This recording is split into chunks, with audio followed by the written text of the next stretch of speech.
Lagi tayo meron mga topic na mga trainings na always back to basic. Tama? Kasi minsan ang tao dapat para sa maraming alam, minsan confused na eh kung ano gagawin, step by step. So ginagawa namin, sisimple namin na para bang yung simple na yon, kapag ginawa mo ng seryoso, 100% you can create good results. Yes. Maganda ba yun? Yes. Now, minsan, sasabihin nyo, sandali yung upline. May umati kami ng OPP, may demo, may NDO, tapos meron pang ASAP. Tapos bakit gano'n? Minsan pinapati pa kami ng mga special training. Bakit pa kailangan ba umatin ng umatin? Hindi ba sabi sa atin once mag-join ka, tapos use the products, share the products, invite people, tapos pag inimbitahan mo kaliwa, kanan, may 1, may 500, may 500, may 1,500, gumadamit, hindi ba't mag-i-invite lang kayo? Pero bakit may mga trainings pang ginagawa? At bakit bakit basic? Minsan normal sa tao yun eh. Normal sa tao na minsan, lagi tayong maraming mga katanungan. Kung bakit ganito, kung bakit ganyan. Minsan, yung mga tanong nyo, hindi kaya sagutin ngayon. Minsan, hindi mo kaya sagutin bukas, next week, next month. Malamang ang sagot sa mga tanong ninyo after a year, after 2 years, o after 3 years pa. Normal sa tao, maraming tanong.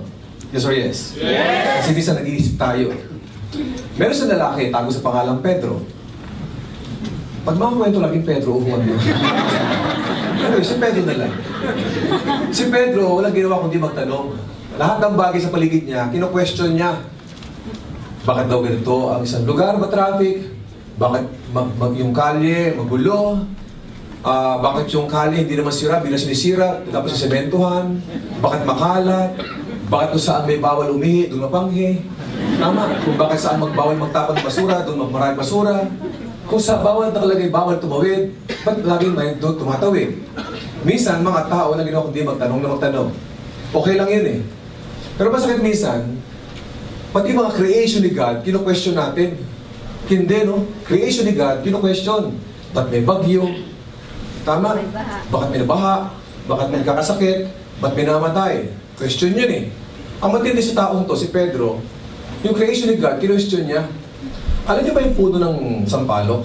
Yes! Alam niyo ba yung sampalok? Yes! Yung sampalok ba yung bunga ba malaki o maliit? Maliit! Maliit ang bunga. Yung puno, malaki o maliit? Malaki! Malaking bunga, maliit na puno.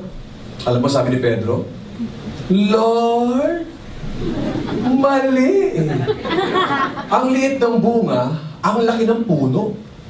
Mali! Mali ang creation. Hindi no match. One day, si Pedro naglalakad. So paglalakad niya, nakakita siya ng pakwan. Alam niyo ba yung pakwan? Yes! Yung pakwan ba, yung bunga, malaki o mali? Malaki! May puno o wala? Wala! Walang puno. Alam mo sabi ni Pedro? Lord, mali! Ang laki-laki ng bunga, walang puno. Creation ni God, tino-question niya. Then one day, ito si Pedro, nakamasyal. Habang nakamasyal siya, natapat siya sa puno ng sampalok. Pagtapat niya sa puno ng sampalok, biglang may nahulog na bunga. Bang! Tumama sa mukha ni Pedro. Pagtama ng pagtama, nung pakwan sa mukha ni Pedro, alam mo sabi niya? Lord, kaya pala Why? Just imagine. Kung yung pakwan ang nahulog sa mukha ni Pedro, malamang wasak ang mukha. Yes or yes? Yes! Minsan may mga katanungan tayo, hindi mo kaya sagutin ngayon. Hindi mo kaya sagutin bukas o next month. Ang kasagutan may be later on. Walang pinagkaiba sa yung global. Offline. Bakit daw ba di kami ng training, mayroong OPP, demo, NDO, may ASAP, ba't pa meron pang special training, dapat natin natin, Mr. Ardelin Pin. Offline, bakit? Ang kasagutan, di malaman ngayon. Malaman, di malaman bukas. So next week, malaman nyo yan kapag dumating yung oras. You are driving your own car. Nag-quarantine ka sa buka. Ha? Nalinggo, malambas kayo kayo. Nabigyan kayo yung sukyan. Doon mo sabihin, apply. Kaya pala may training eh. Yes or yes? Wala pa masaya. Now, are you ready to learn? Okay? Sa NDO ko, mga 20 minutes lang po. Medyo ngayon po iba. Mga 25 minutes ang topic ko. Ilang minutes? 25. Sabi nga ni kanina, lahat nakafocus, walang magkukwentuhan. Exacto siguro mga 2 hours talaga presentation ko. 2 hours lang ito. Itong training ko, ginawa ko lang kanina. Pinaghandaan talaga, di ba? Anyway, ito po yung mga paraan na nakita ko, mga dahilan kung bakit marami mga distributors ang nag-join sa Global, naging networker, pero hindi naging successful. Kung titignan ninyo, ang dali-dali na gawin ang negosyong to, di ba? Just learn the business, tapos invite mo, i-apply mo lang. Pero mga tao, hindi pa rin talaga naging successful. Ilang libong tao ang umaate sa Global. Tama? Pero 1,000 lang po ang naging milyonaryo. Yung ratio na tingnan natin, medyo maliit. Tama ba yun? Pare-pareho na kinuha marketing plan, the same company, the same products. Ang mga may-ari, pare-pareho naman, sila may-ari, pero hindi pa rin tumutuloy ang ibang mga tao. Ano kayo mga reason? Number one, sa nakita ko mga reason na yan, sa pag-aaral ko, ang title ng topic ko ngayon is 2020 Vision. Bakit vision? Kailangan daw malinaw ang nakikita natin. Kasi nalilinaw, the moment mag-join ka sa Global, alam niyo agad kung saan kayo makakapunta o pupunta o ano mararating ninyo. Yes or yes? Yes. There are so many reasons ang mga tao kung bakit nag-fail. Pero pumili lang ako ng 20. 20 reasons why people fail in this business, in this industry, and how to avoid them. Importante yun eh. Ano ba yung mga reason kung bakit ibang distributors hindi tumutuloy? Ano ba ang problema? Ang good news yun, in every problem, there's always solution. Do you agree? Yes. If there's no problem, there's no solution. Tama? Ano point ko? Bawat problema, may kasagutan. Kasi kung walang kasagutan, walang problema. May problema ba kayo? Yes. Kung may problema kayo, may solusyon yan. Tama? Yes. Kung wala solusyon, wala kang problema. Ibig sabihin, madali pala ang buhay kung isipin natin. Number one, marami mga distributor na nag-join. Single head, single account, 3 accounts, even 7 accounts. Guaranteed ba kapag ikaw ay nag-7 accounts, magiging milyonaryo ka? No. Mag-3 accounts, kayayaman ka? No. Mag-single account ka, kikita ka? Hindi guarantee na ikaw ay nag-7 accounts, magiging milyonaryo, 3 accounts kikita, or single account, padagdag sa ating kinikita araw-araw. Tama ba yun? Yes. Meron dito, kahit mag-single account ka, kapag sineryoso mo ang Global, you can create result. Pero kahit mag-7 heads ka, kapag hindi mo ginawa ng tama, wala kang makuha magandang resulta. Number one, some people fail in this industry because they don't take the business seriously. Why? Kasi minsan ng mga tao, the way they think, ang sa negosyo, para sa big negosyo, kailangan malaki ang kapital. Tama? Ang thinking natin, ang sa negosyante, naglabas ng milyon-milyong pera para sa being big time ang kanyang negosyo. Kapag ang negosyo mo, ang puhunan mo ay maliit, isipin ng tao, small time business. Any business, kapag sineryoso mo, ang resulta mo, seryoso din. Do you agree? Yes. Now, kapag big time na negosyante, mga gasoline station, mga laking restaurant, mga resort, milyon-milyon puhunan yan. Kaya mga tao para siniseryoso. Sa labas po, sa mga department store, may binibenta ang mga toothpick. Alam niyo ba yung toothpick? Yes. Isang may kahoy, malinis ang ipin. Yung kayang producer nun, yung may-ari ng toothpick, mayaman kaya yun? Yes. Ang negosyo niya, toothpick lang. Pero very, very successful yung mga may-ari na yun. Kasi siniseryoso nila ang negosyo. Ang Global kasi, ang puhunan mo, 7,980. Ang 7,980, madaling kunin yan. Kapag naglabas ka ng 7,980, hindi ba't bawi kayo kaagad? Yes. Ang sabi nga natin, more than value for your money. Once mag-join ka, kahit hindi ka magnegosyo, bawi kayo kaagad. And since bawi kayo kaagad, ang tao kapag nainip, they can easily quit. Nahirapan ako eh, okay lang yan. Late naman ang labas kong pera eh. Actually, yung pera niyan, bawi pa nga ako eh. Kahit kung gawin ang negosyo, bawi. Yung nga lang scholarship program, yung certificate eh. Tama? Makapag-enroll lang yung anak ko, bawi na ako eh.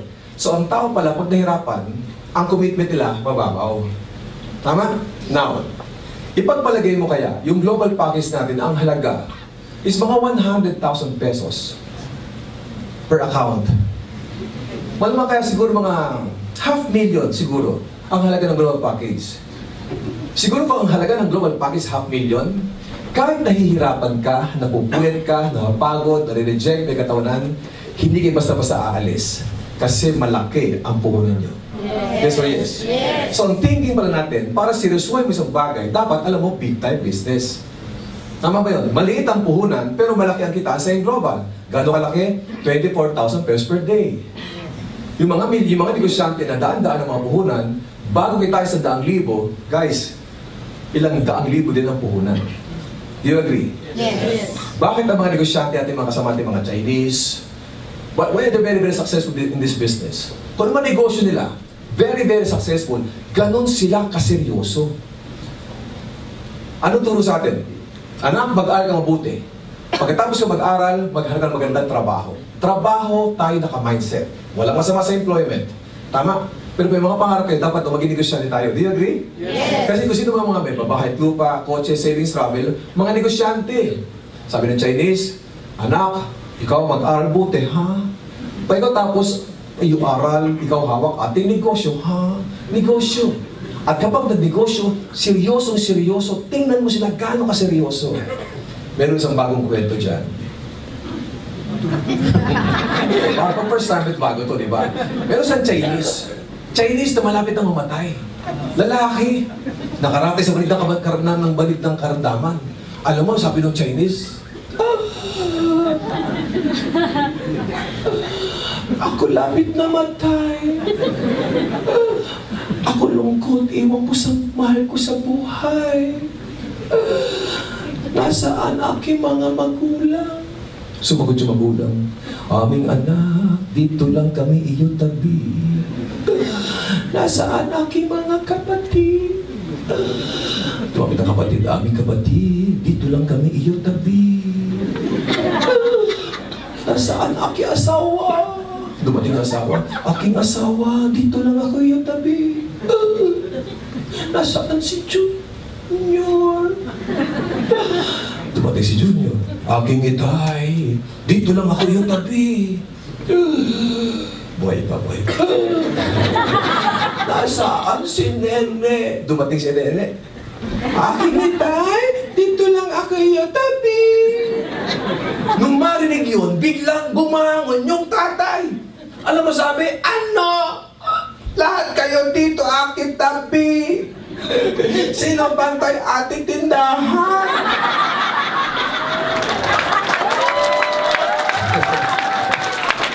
Mamamatay na nga. Negosyo pa rin pinag-uusapan. We have to do the business very, very seriously. Kung gusto mong seryosohin kayo ng AIM Global, kailangan seryosohin nyo ang AIM Global. So yes, ang presentation, ang training, may halong kwento para maging masaya lang. Pero gusto kong seryosohin ninyo, intindihin ninyo lahat ng mensahe ko. Maliwanag ko ba yun? Tama? Again, bakit seryosohin? 24,000 pesos per day. Hindi biro yan. Kung sweldo mo nga ng 10,000, 15,000, 20,000, siniseryoso mo, hamas mo ang AIM Global. 24,000 a day kung single account ka. Kung 7 accounts ka, 24,000 a day, kaya mas dapat seryosohin. Yes. So, people think that to qualify as a business, you need large capital. Hindi mo kailangan ng malaking kapital. Ito nga yung maganda sa negosyo natin eh. Tama? Kahit ano pa ang background mo, unang-una, hindi mo kailangan pa maghanap kung saan pera, maghutang kung saan bangko. Bakit? Eh, halos sa tao, kaya 7,980. Bakit kami alam ito na kaya mo 7,080? Most of you, malamang kayo may mga cellphone. Tama ba yun? Yes. Kung may mga cellphone kayo, kung cellphone na 10,000, 15,000 lang kabili ka, mas ang ating global package. Yung nga lang, the moment pumunta ka dito, bumili ka ng global package, sisirusohin mo yan. Kasi doon nakasalalay ang mga pangarap mo sa global. Yes. Bakit kanina ang ating speaker si PJ Perismino, alam mo, nabaliw ko sa kanya eh. He's earning how much? 1 million per month. Hindi na si PJ. Yung mga top earners, 2 million, 3 million per month. Kahit nga walang million, kahit nga half million eh. Saan ka makakita na isang kumpanya, kahit ano ang background mo, hindi ka nakatapos ng pag-aaral, estudyante ka lang, housewife ka, retired ka sa trabaho mo, ang laki ng chance mo maging milyonaryo. Paano naging milyonaryo? Kasi siniseryoso nila ang AIM Global.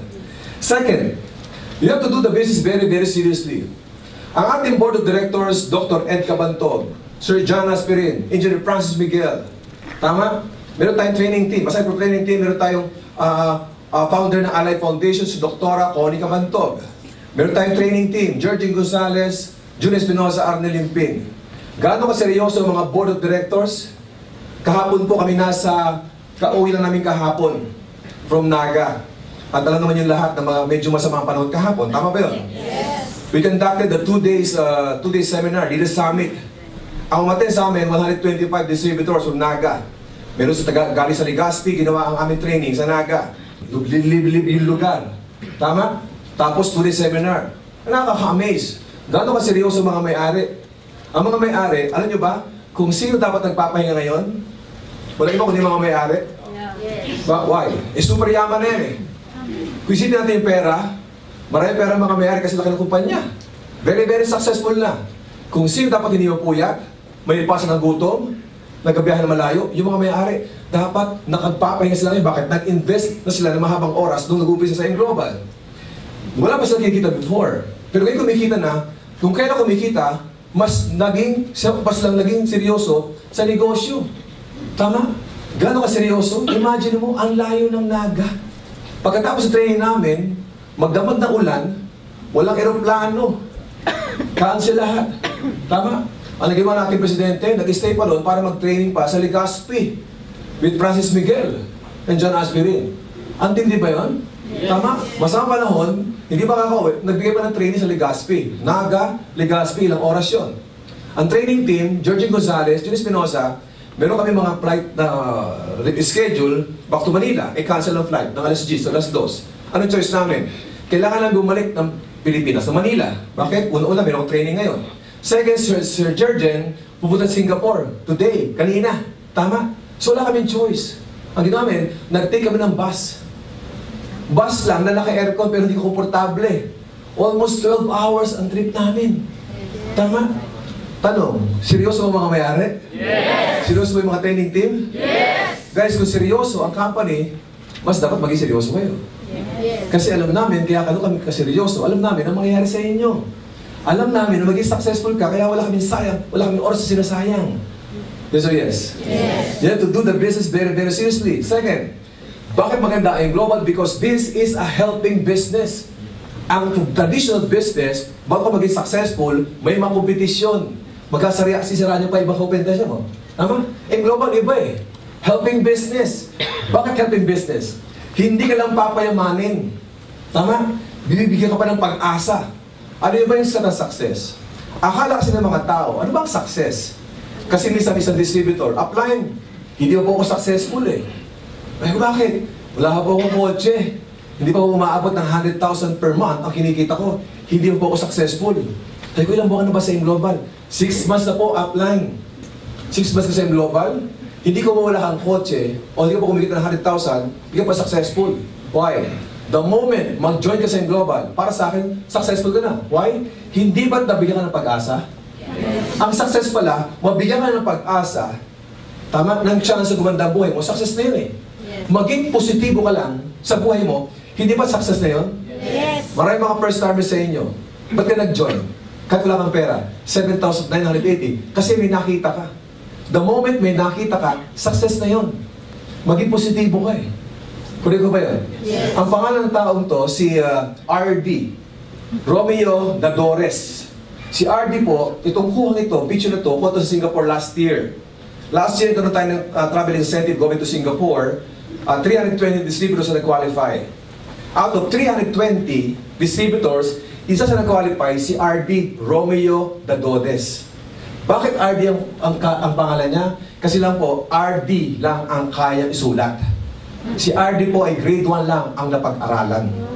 At nabalitaan ko may back subject pa. Anyway, si Romeo Dadores, taga-Palawan yan. Boatman. Alam niyo ba yung underground river? Yes. Si Romeo Dadores, grade 1 lang ang pag-aralan, boatman sa Palawan. Tama? Habang siya nagamaneho, nagapanda ng bangka, meron siyang customer, isang pastor. Alam mo po, ang trabaho natin in global, pag may nakita kang tao, magkukwento ka. Kinuwentuhan ng pastor, si Romeo. Alam mo bro, sa negosyo ginagawa ko, equal ang opportunity. Kahit anong background ng tao dito, basta may pangarap, pwede magbagong buhay niya. Ang sabi ni Romeo, pwede pa ho ba ako dito? Si RD, pwede ba ako dito? Grade 1 lang po ako. Ba, pwede yan. Pwede yan. Basta ang gawin mo lang, pag maturo ka sa akin, madali naman magturo dito eh. Basta willing kang matuto. Meaning, si Romeo Dadores na grade 1, nakapag-produce ng 7,080 naging miyembro.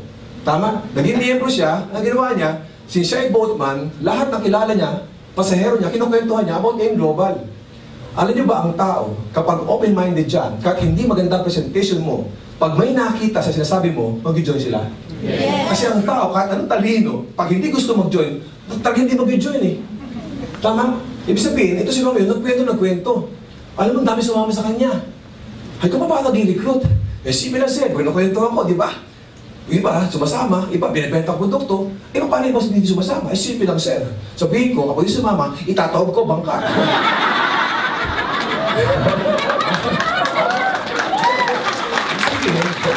Yun yung mga normal na biro sa mga pasahero. Siyempre, hindi na gagawin yun, di ba? Anong point ko? Marami silang imbitahan. Since marami imbitahan, nakasama ko sa Singapore. Guys, first time mag-travel sa aeroplano. Puerto Princesa to Manila. Manila to Singapore. Guys, bakit masarap? Helping business. Nabigyan siya ng chance na makapag-travel. Bakit helping business? Hindi pa sa milyonaryo. Pero dahil kay Romeo Dadodes, na si RD, maraming taong na-inspire, nabigyan ng pag-asa. Iisipin nila, kung si RD nga, na grade 1, nakapag-travel sa Singapore, nakapag-join sa Global, how much more kami mga professional? Tama? So dito pala, bawat isa sa atin, nagiging instrumento tayo, nakakatulong tayo sa bawat kapwa natin. Successful man o hindi, kapag tayo naging global, nagiging tayo ng chance. Tama ba yun? Yes. Ang sa kasama nito,